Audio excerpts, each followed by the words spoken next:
most venerable Mahanayake Theros of Sri Lanka, most venerable Sangharaja Theros of Sri Lanka,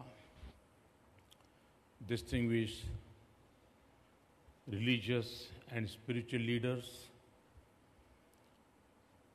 Honorable President of Sri Lanka, Excellency Maithripal Sirisena ji, Honorable Prime Minister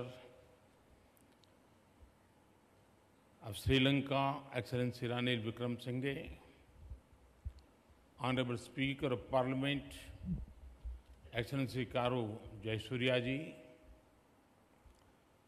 Most Venerable Dr. Fra Brahma Pandit ji, President of the International Council of the Day of Vesak, esteemed delegates, friends from the media, excellencies, ladies and gentlemen, Namaskar, Ayu Bhuvan.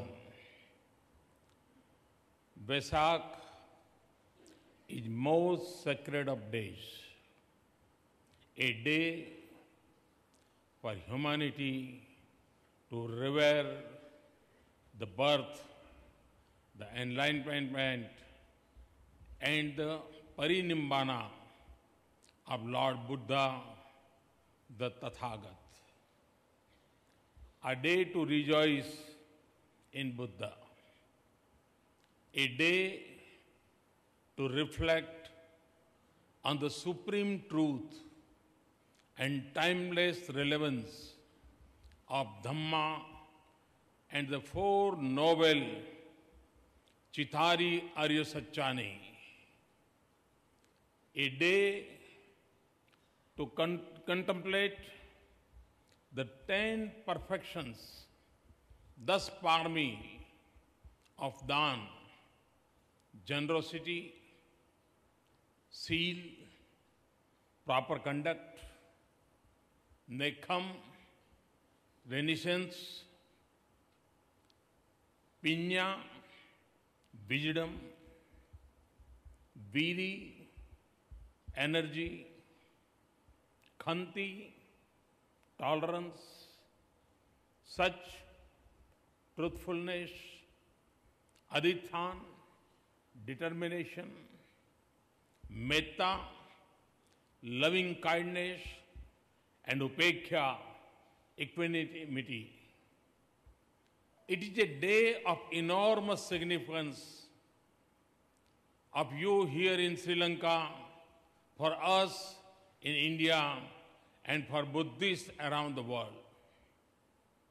And I am most grateful to Excellency President Maithripal Sirisena, Excellency Prime Minister Ranil Wickremesinghe, and the people of Sri Lanka for extending to me the honor to be the chief guest at the International Vesak Day Festival in Colombo. On this auspicious occasion, I also bring with me the greetings of 1.25 billion people from the land of the Samyak Sambuddha, the perfectly self-awakened one. Excellencies and friends, our region is blessed to have given to the world the invaluable gift of Buddha and his teachings. Bodh Gaya in India, where Prince Siddhartha became the Buddha, is the sacred nucleus of the Buddhist universe. Lord Buddha's first sermon in Varanasi, which I have the honor to represent in the Parliament, set in motion the wheel of Dhamma. Our key national symbols have taken inspiration from Buddhism Buddhism and its various strands are deep-seated in our governance, culture, and philosophy. The divine fragrance of Buddhism spread from India to all corners of the globe. Mahindra and Sanghmitra, the worthy children of King Ashoka, made their journey from India to Sri Lanka a Dhammaduta to spread the biggest gift of Dhamma.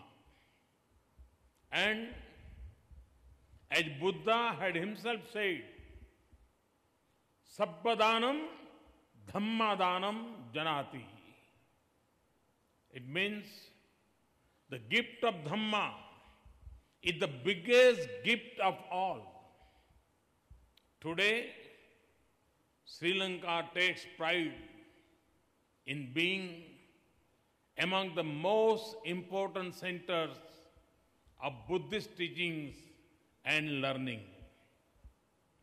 Centuries later, Anagarika Dharmapala undertook a similar journey, but this time from Sri Lanka to India to revive the spirit of Buddha in the land of its own origin.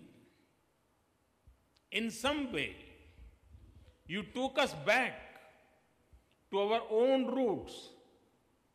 The world also owes a debt of gratitude to Sri Lanka for preserving some of the most important elements of the Buddhist heritage. Vaishak is an occasion for us to celebrate this unbroken shared heritage of Buddhism, a heritage that connects our societies across generations and through centuries.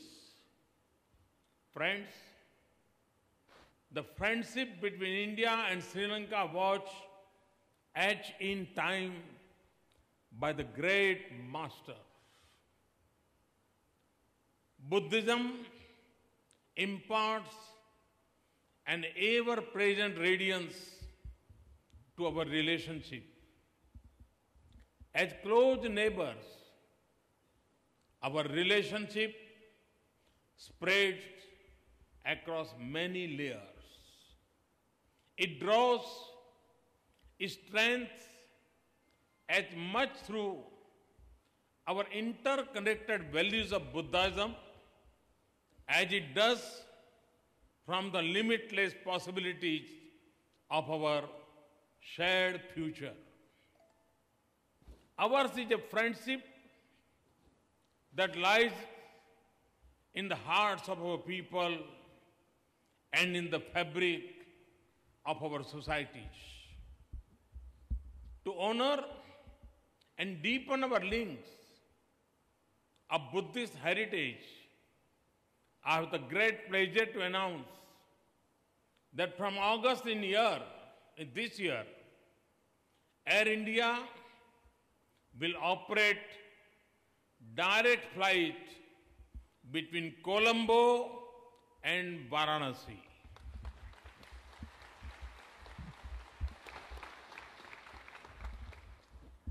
This will ease travel to the land of Buddha for my brothers and sisters from Sri Lanka and help you directly visit Srivasti, Kushinagar, Sankasa, Koshambi, and Sarnath.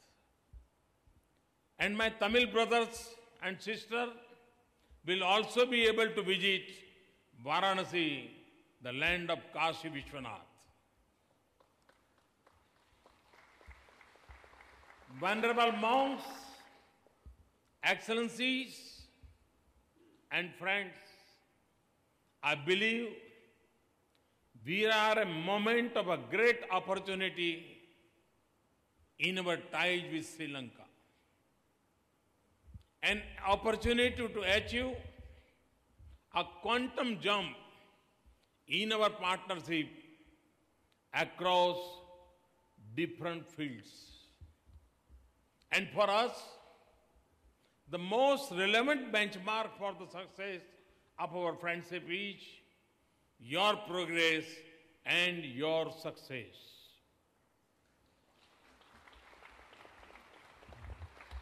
We are committed to the economic prosperity of our Sri Lankan brothers and sisters.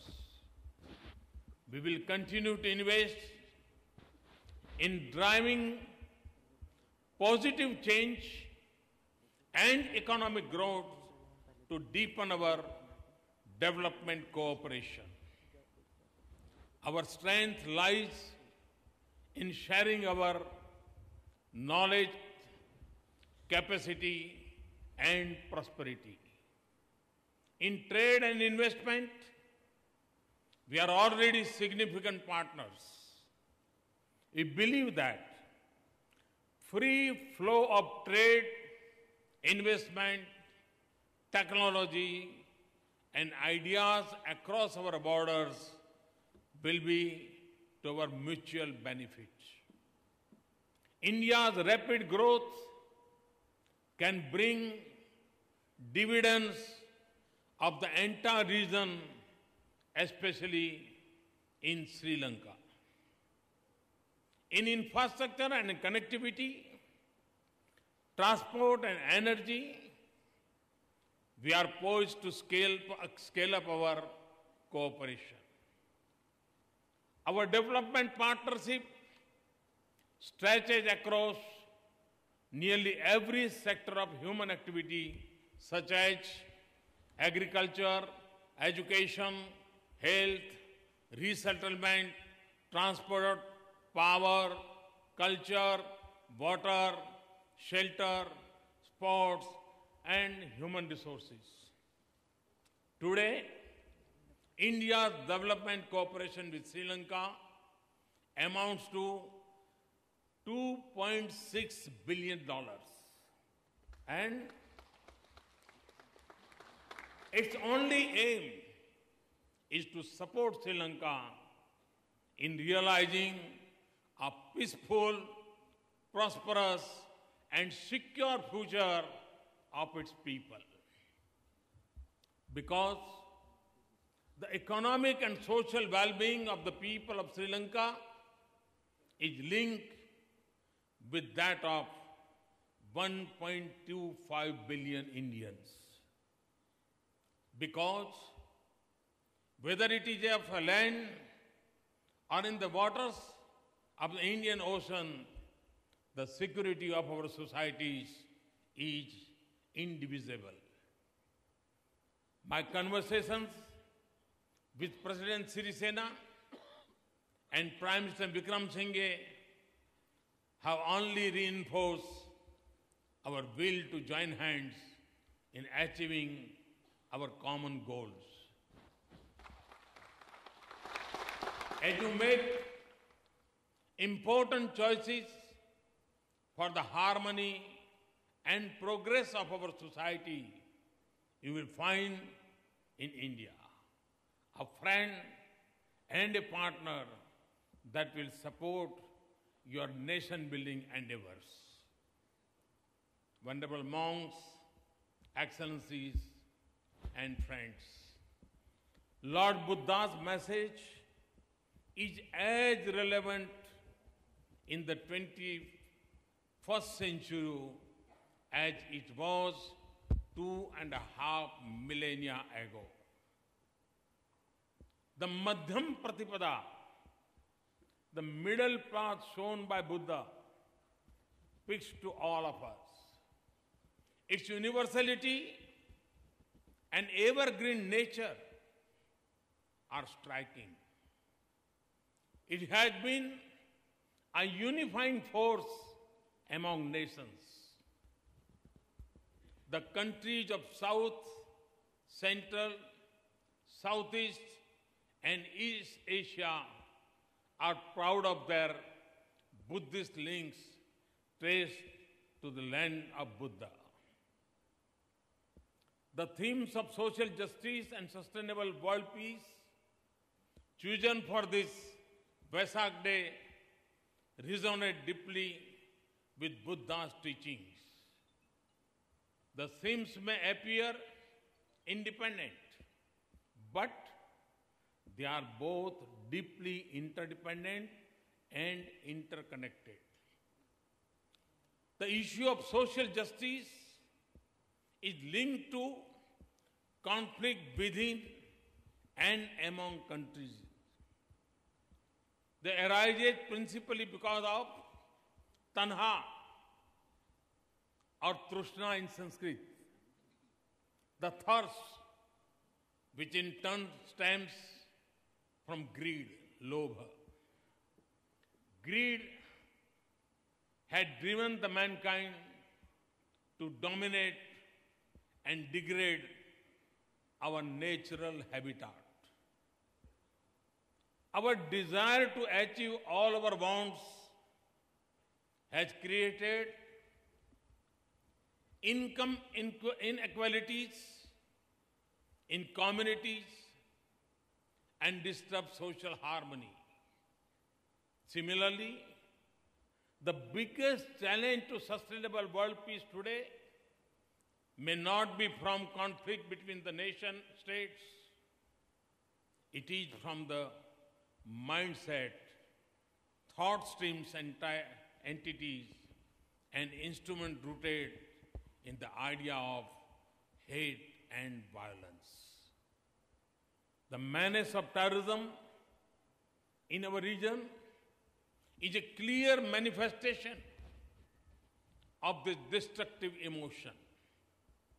Sadly, these ideologies of hate and their proponents in our region are not open to dialogue and hence only open to causing death and destruction.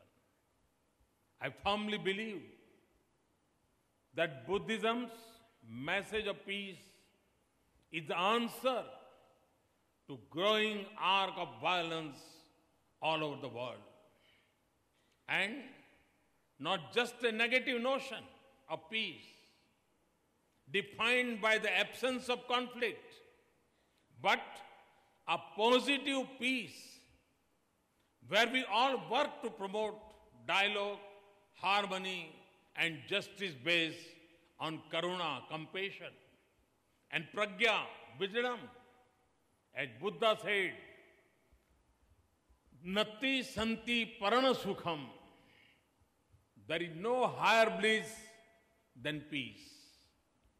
On Vesak, my hope is that India and Sri Lanka will work together to uphold the ideals of Lord Buddha and promote values of peace, accommodation, inclusiveness, and compassion in the policies and conduct of our governments.